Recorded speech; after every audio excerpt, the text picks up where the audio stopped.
As many of you know, COVID-19 continues to be a huge problem all across the states. With new mutations of the disease popping up like the Delta variant among others, it's more important than ever to protect not only ourselves, but our friends and loved ones. Many disagree about taking the vaccine, and we are not here to talk about either side of that issue. Your beliefs are solely up to you when it comes to your health and body. We don't judge. We do, however, want to do what we can to protect our viewers, so we came up with a nifty little piece of graveyard dance swag that will help do just that. Not only will it help protect you, it's also stylish, and will help keep your face and neck warm when it comes to the approaching winter. Aside from all that, it's a great conversation piece when people ask you what it means. If you're a fan of true crime, strange history, eerie mysteries and basically all things that we cover, this will be a great conversation starter that will help you meet like-minded friends. These particular gaiters are a multi-use product. You can wear them as a neck gaiter, bandana, headband, hair tie or scarf. Double layered for warmth. Decorated using vibrant, sublimated print. High quality, custom workmanship. They come in white, gray or black. The materials are 96% polyester, 4% spandex brushed jersey. Please consider helping prevent the spread of COVID by picking yours up today. We also have t-shirts, long sleeve shirts, coffee mugs, hoodies and jackets, and many other products in our store, which is linked below. Not only do they look great, but they make great gifts as well. Any and every sale helps keep us going and doing what we do. The link to our store is in the description box below. Or you can find our shop in the top left-hand corner of our website graveyarddance.com.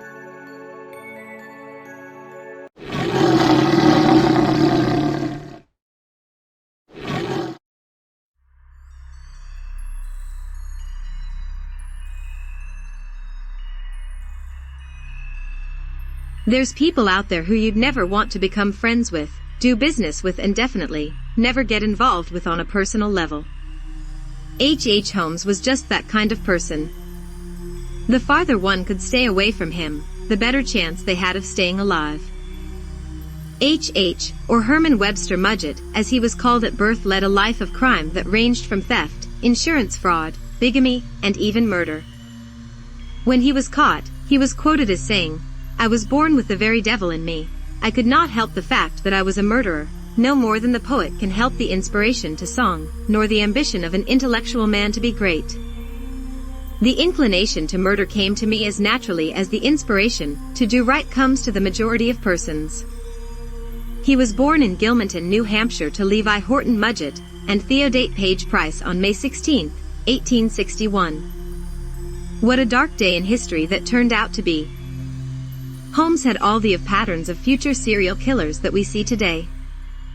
The angry, defiant, rebelliousness to torturing animals. He was not a nice boy growing up. His parents were devout Methodist and tried to teach him to be good and go to church, but Holmes would have none of it. He was, however, a decent student. He was very bright and made good enough grades to become a teacher by the time he was 16 years old. He soon met and married his first wife, Clara Lovering, and had a baby with her. His son's name was Robert Lovering Mudgett. He was born on February 3, 1880, in Loudon, New Hampshire. By all accounts, young Robert grew up to make something of himself. Robert became a certified public accountant and served as city manager of Orlando, Florida.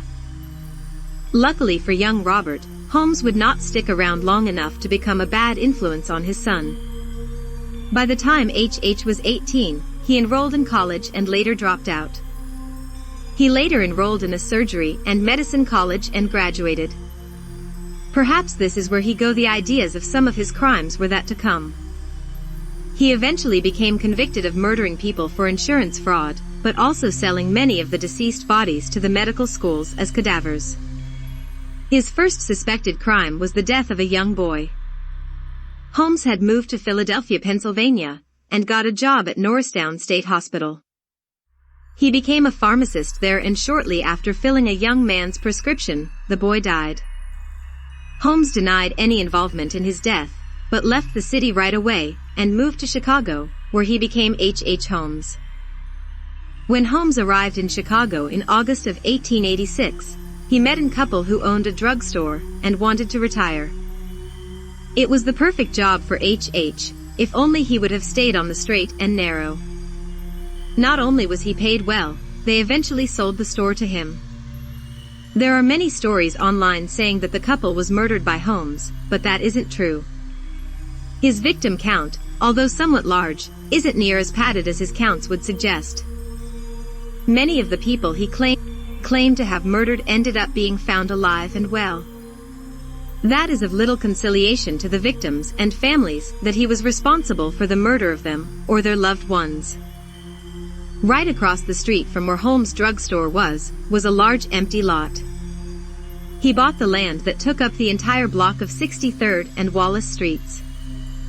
His plan was a large mixed-use building that would have retail space on the first floor, including a new drugstore and apartments on the second and third floor. He became increasingly in debt and ended up changing the plans to capitalize on the World Fair that came to Chicago. He would simply add another story to his already large building and make it into a hotel. The hotel part of his building, though, would never see completion. The part that was completed was a strange building, indeed.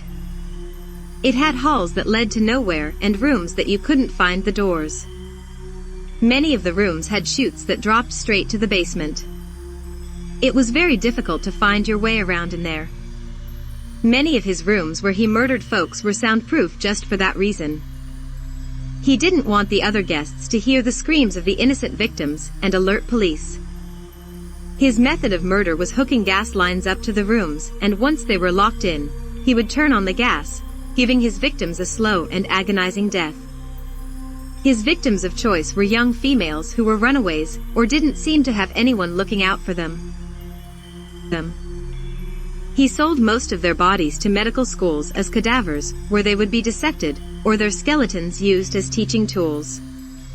In the basement, they found both acid baths as well as a crematorium. Holmes was a sick, sadistic individual for sure. Holmes' undoing came from him not paying his bills, his furniture suppliers in particular. They ended up reporting this to police, and it even made the local papers. While Holmes was out one day in 1894, authorities went there to see what they could find. They expected to find hidden furniture, but what they found was much, much worse.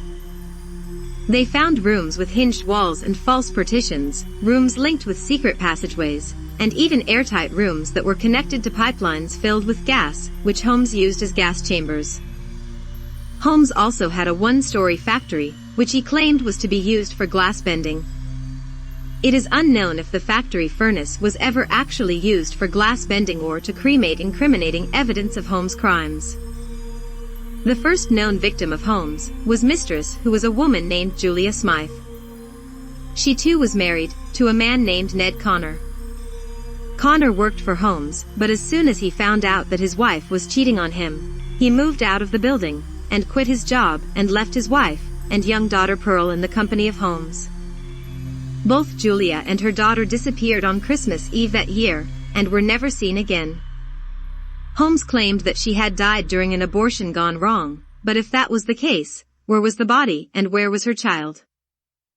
Emmeline Sagrand, Edna Van Tassel, Minnie Williams and her sister Annie were all victims of Holmes as well.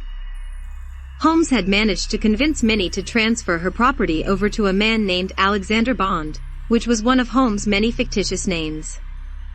None of the women were ever seen or heard from again. A man by the name of Benjamin Pittisell was a carpenter who was also a shady individual.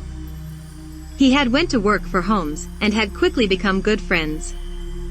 The two were both a part of the scheme to steal the property from Minnie.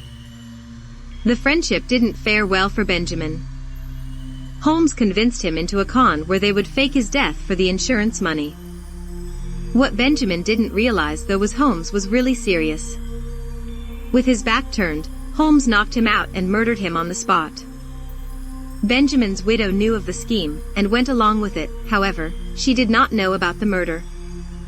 Holmes had told her that her husband was safe and secure, and in hiding until after the payout, and that everything was fine.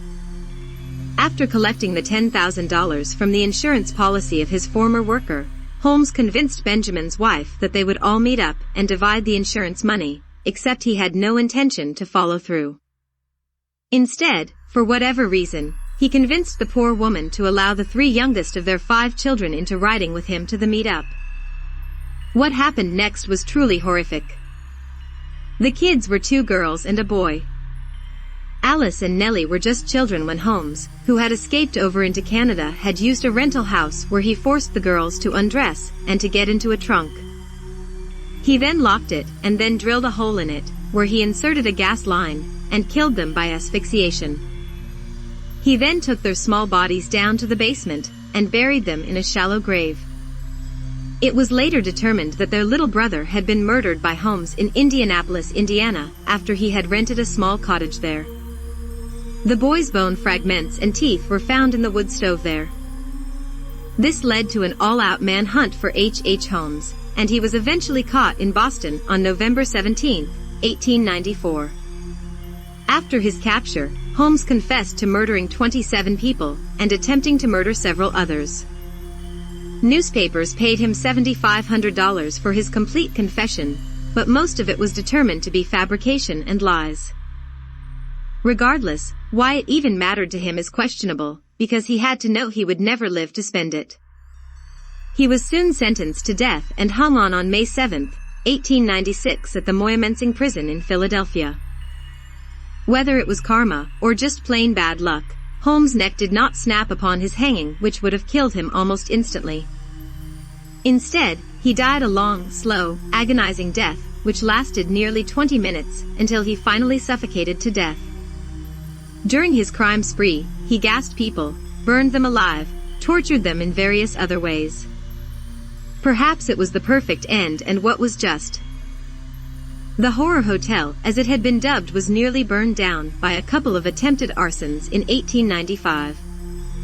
Witnesses saw 2 men go into the hotel at night through a back door carrying gas cans, and then saw them run away as the building caught on fire. Although the building received extensive damages, it wasn't totally destroyed. It remained in use until 1938, when it was finally torn down to make way for a post office that still remains there to this day.